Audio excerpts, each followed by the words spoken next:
And here we are once again with SCHLOCKTOBER, that special time of year when the big picture brings you an entire month of episodes dedicated to some of the most bizarre monster and or horror films ever made. A tradition which coincides with my desire to lighten my fall workload with a month's worth of non-topical episodes that can be produced weeks in advance by only the purest happenstance, I assure you. So, this past summer, the American box office was rocked by the return of the king of the monsters, Godzilla,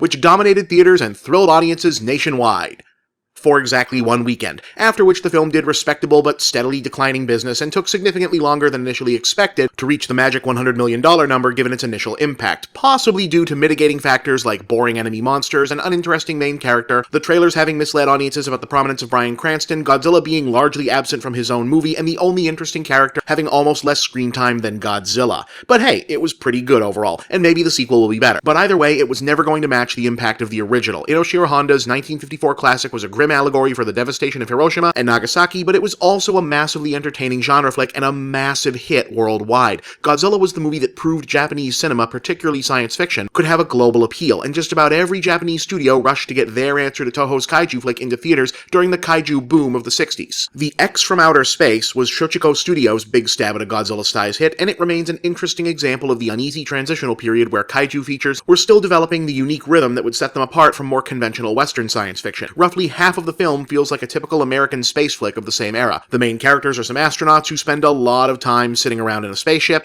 Sano, radioactivity is increasing. It must be solar flare activity. Doctor, cabin radiation level? Normal level. And then a lot of time hanging around on a moon base. That's an apple. Does everything grow like this on the moon? Yes. With no atmosphere, the sun's ultraviolet rays pour right into the dome. Which sometimes looks like it might get interesting, but then doesn't.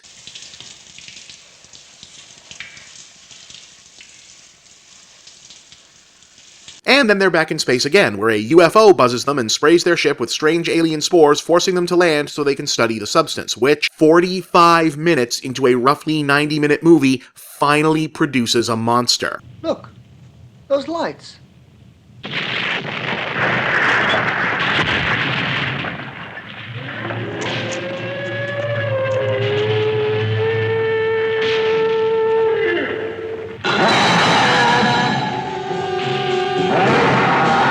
Yep, that's what we're stuck with in this one, and why anyone remembers this movie. Gilala, the giant space chicken. The least threatening-looking kaiju ever. But at least there's a giant monster stomping around now.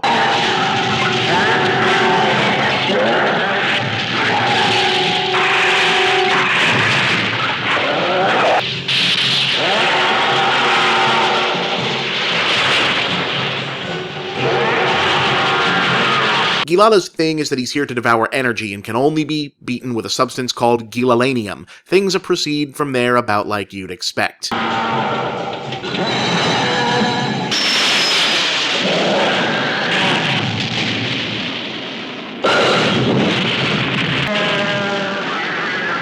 He's shrinking. And then the good guys win. The end. Kirara, where is he now? On an endless journey. Like I said, the disconnect between Gilala looking like something that would have made Rita Repulsa decide to just take that week off, and the movie insisting that it's some kind of day the earth stood still serious exercise in speculative fiction is the main thing people remember this movie for, but they do remember it. So in 2008, just over 40 years later, Shochiku actually produced a sequel to this in the form of a geopolitical satire. Really.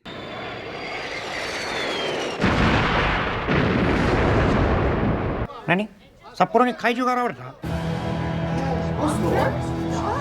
A monster? Monster X Strikes Back Attack the G8 Summit was released to coincide with the actual 34th G8 Summit, and imagines what might happen if a kaiju was to attack during such an event, and the assembled world leaders tried to fight it in the same way they tried to solve other problems. Poorly. The US president wants to fight the monster to look tough, Russia doesn't want to feel left out, the German prime minister is worried about being perceived as weak because she's a woman, the French president is trying to sleep with his interpreter, you get the idea. My name will be written in history as the president who destroyed the monster. もし Je veux combattre le monstre. The summit is thrown a curveball when North Korean interlopers stage a coup because they want to launch nuclear missiles at Gilala, which has already been determined will just spread spores and make more Gilalas all over the world. But, North Korea.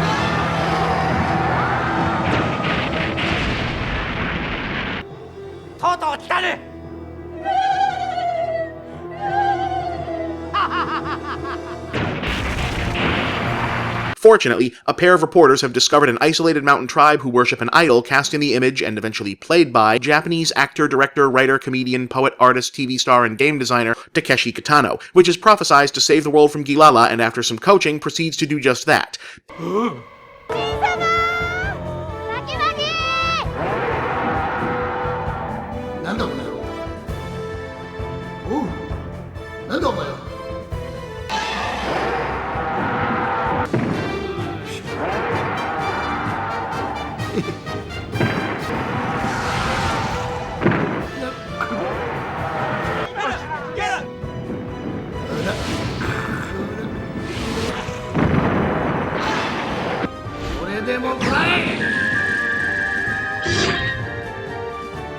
And so endeth the saga of the X from Outer Space and Gilala, a movie monster that continues to cause generations of audience to say, really?